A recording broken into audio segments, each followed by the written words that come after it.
Hey, Colin here, aka the Mindset Guy, with today's training video, which is video number 4 in this self-esteem series. And firstly, thank you for all of the feedback that you've given in these videos. There's only a few things I've done so far that's brought in as much feedback, so thank you very much for that. Now, if you haven't watched the other 3 videos, go watch them. Because they'll make more sense if you watch video 1, video 2, and then video 3, and then this video. Right, so click off, go watch them. Now in this video, we're going to look more at self-concept and understand self-concept and what part that plays. But before we do that, let's do a quick, we've been talking about it, but let's put a little model around it, right? And that is that, life gives us lots of experiences. So here we've got this little vessel, this vessel called self. Here's a vessel called self, right? And as I've gone through life, and as you've gone through life, we've had both bad and good experiences.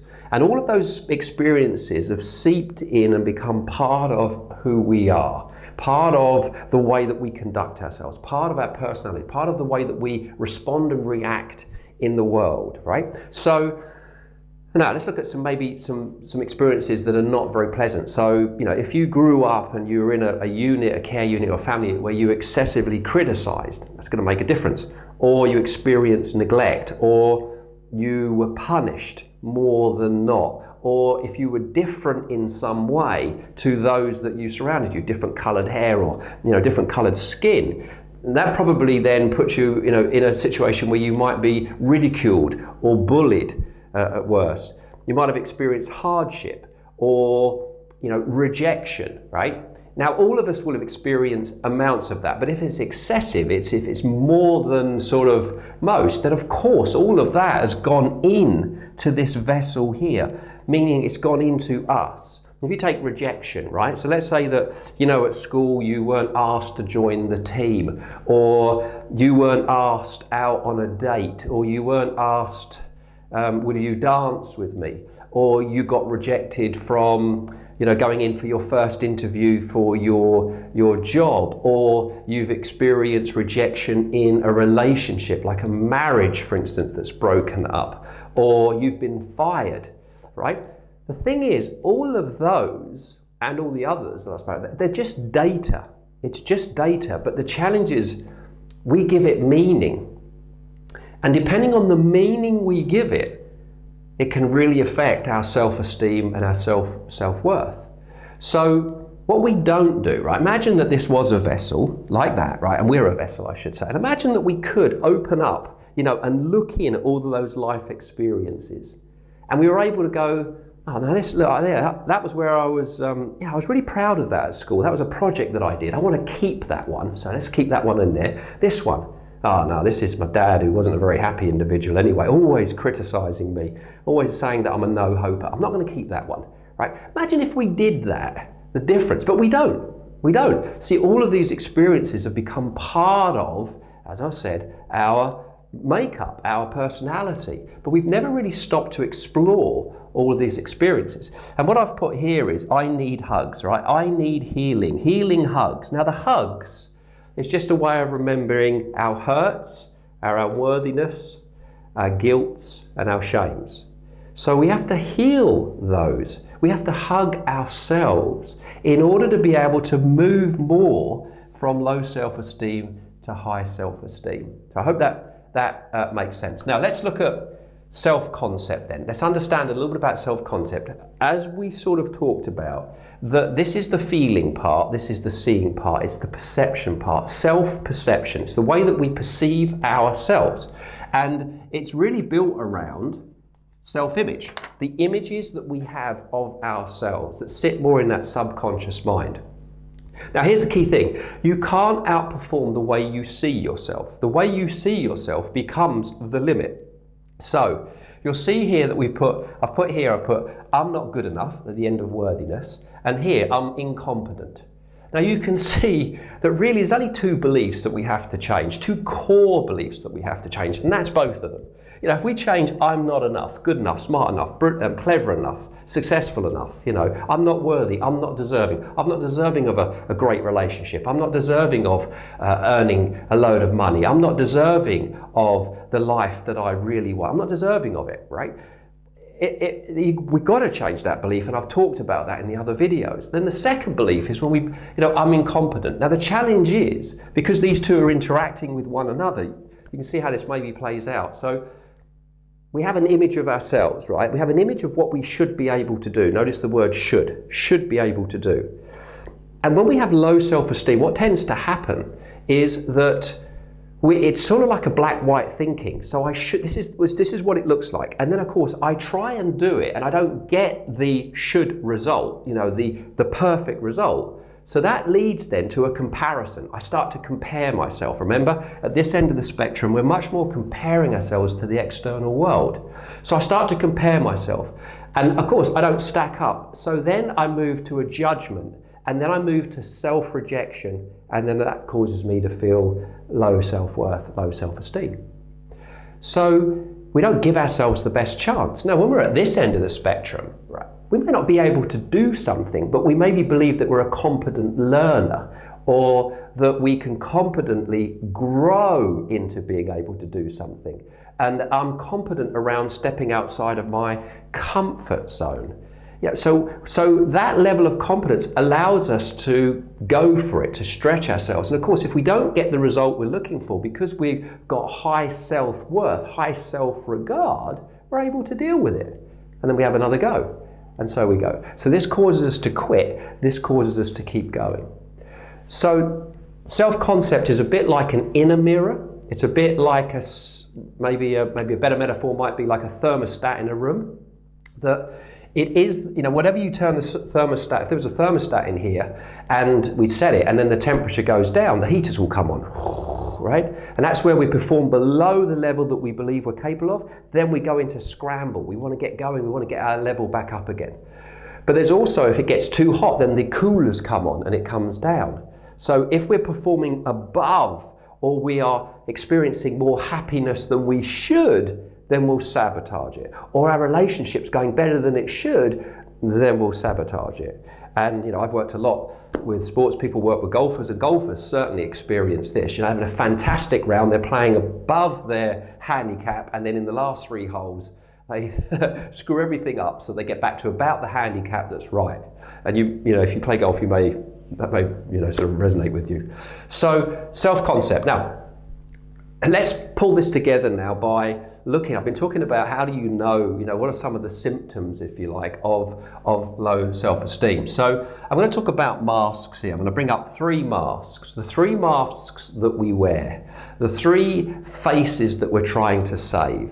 And there's no question, I wear these masks even today. I find myself wearing these masks, hiding behind these masks. And so it's a constant, being aware and then looking to change. So you may recognize. Now, the third question that I asked you was around, what do you do to get approval or get people to like you?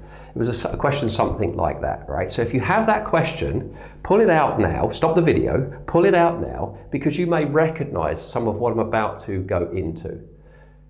So do that now. All right, so if you've now got them, great. Now I want you, as I go through this, to think about the impact this has on relationships. These 3 masks that we wear. Now look, this is a very simplified model as well. Of course it's more complex, and of course there will be overlap. And of course we can wear 3 masks in the same context. It's very possible. But nevertheless, I think it will help a little bit. So what are the 3 masks then? The 3 masks are, right, the imposter, or the pretender, the rebel, and the victim. Now the imposter is all about being the winner, right? The rebel is all about being the fighter, and the victim is all about being the loser. So let's go into these in a little bit more detail. Okay, so let's talk about the imposter first. So if we're wearing that mask, the imposter mask, then what we do is we project out into the world that, all's good, I'm okay, I'm happy, and I'm successful. And really what's driving that behavior, though, remember at this end of the spectrum, it's much more about fear. That end of the spectrum is much more about love. But what's driving it here is a real fear of failure, fear of not measuring up. And remember John, the CEO, this is what, say, he experienced. And so what's the need? Well, the need, if we're wearing this mask, is to always be achieving, always be winning, to be successful, to have the symbols of success, to have the accolade of certain individuals, that are going, yeah, you're doing really, really well. That's what's needed when we're wearing this mask to shore up a shaky self-esteem. So this is how we save face when we've got the imposter on. And it can show up. So I call these shield behaviors. And what I mean by that is that, we've got these hurts, unworthiness, guilts and shames, hugs. So we have to protect that. The subconscious will want to protect ourselves from experiencing failure. So what do? Well, we become a workaholic, which John experienced. We become a perfectionist. We become very, very sensitive around feedback, and we become very critical and as I say, we might even attack someone who tries to give us some sort of feedback. We might have a superiority complex, where I'm superior, so I puff up my chest. I make myself right to make you wrong. And the one reason I do that is because at least then I feel good about myself.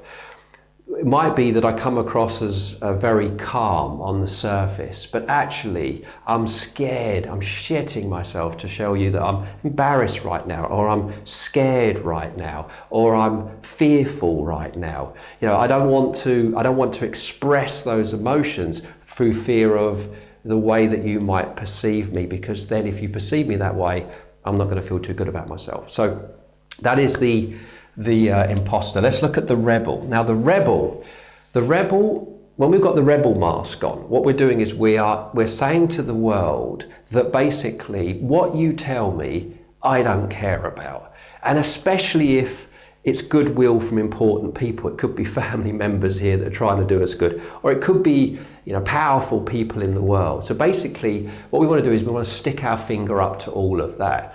But what we need more than anything else, or the fear, I should say, more than anything else, is the fear of rejection, the fear of being hurt again. So when we've got this mask on, we experience a lot of anger. So there's a lot, far more anger than would be normal. And of course, that anger's just under the surface, so it doesn't take much for it to explode out. And when we're wearing this mask, we need to prove that no matter what others say, their judgment or their criticism makes no difference to me. I don't care for that. So what are the shielding behaviors? Well, we might go and want to deliberately break the rules. They may be family rules, right? They may be society's rules, but we want to break those rules and those laws. We could become sort of what I call thrill chasers. We're chasing the next thrill, and that doesn't matter what that entails. It's more about the thrill more than anything else. So I might wear that mask, become a bit promiscuous, for instance, as a way of doing that. So the main thing with this mask is it is about being the fighter. As I said, it's the fighter, constantly fighting against anyone that will give me the fight. Let's move on and look at the victim. Now, the victim is really the opposite to the imposter. So the victim acts as though they're helpless and that they need help from others, need support from others, they need others to take care of them. I am the victim. And so, please come and save me. And really their fear, or the fear that we experience when we're wearing this mask, is really about taking responsibility and changing our lives. And so how does that show up? Well, it shows up in an inferiority complex. We might let people abuse us, mistreat us. We may even mistreat ourselves. We talked about right at the beginning, self-harm, the very first video. So I may indulge in ways that I show that I don't really respect myself. What else? I may be a people pleaser. So it's all about getting the like and acceptable and love from other people more than it is about getting it from myself. So, and I've gone through that pretty quickly, but I'm sure you can see how these three masks can cause havoc in relationships, absolute havoc in relationships. In fact, let me give you the 2 rules of self-esteem. Rule number 1, you can't like or love another individual any more than you love or like yourself. Secondly, you can't expect anybody to love or like you any more than you like yourself. So it becomes the barometer of relationships. And I'm sure you can see, depending on where you are on this scale here, as we go from low to high self-esteem, it has a massive impact on the relationship. If I'm down here and I don't think I'm deserving of a great relationship, well, of course, I'm going to attract somebody that will probably abuse me. And I don't know what the stat is, but it's very, very high, is it not, of individuals that come from, especially females, that come from an abusive relationship and then go straight back into another one. You know, and you look at that and you think, God. And but I should have said, as I went through these masks, it's very easy to see others wearing those masks, but it's not so easy about seeing ourselves wear those masks. So let's finish up then with, so we've got this self-image. What's the way out, or another way out? Well, another way out is to work around self-ideals. Now, at this end, it's all about perfectionism. This end, it's all about excellence. And I probably need to put another video together because this is getting quite long already around the difference between the two, because that's an important distinction.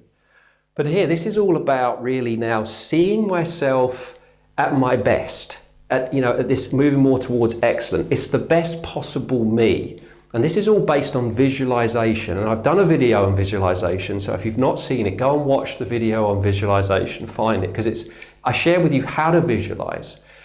So we can also use, look at others for ideals of what's possible, ideals of excellence, not perfection, but excellence. Very, very big difference, as I'll put a video out on that.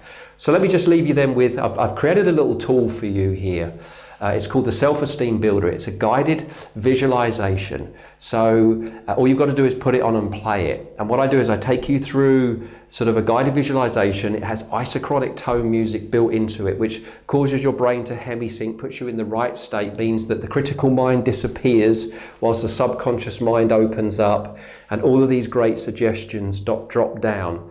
And the sort of the feedback that I've had when I've used this before has been fantastic, and I'm sure it's going to be good for you as well. So you can download that below the video, or if you're on YouTube, I'll put the link where you can go and download that guided visualization. So go and listen to that. There is another video that I'm going to do on this. I can't help myself. There's something else. There's more distinctions as I keep coming up with, and already I've gone well over my 10 minutes. I know that according to my timer down there. And I have so much to say, and I'm so pleased that you stay with me and you give me the feedback. So as you do, right? 1 didn't enjoy it, 10 enjoyed it. Give me feedback. Help get the word out there. Put this video on your favorite social media platform. If you're on YouTube, hit the subscribe button so that you get my videos as I bring them out. This is Colin, Hiles, the Mindset Guy. I'll see you on the next video.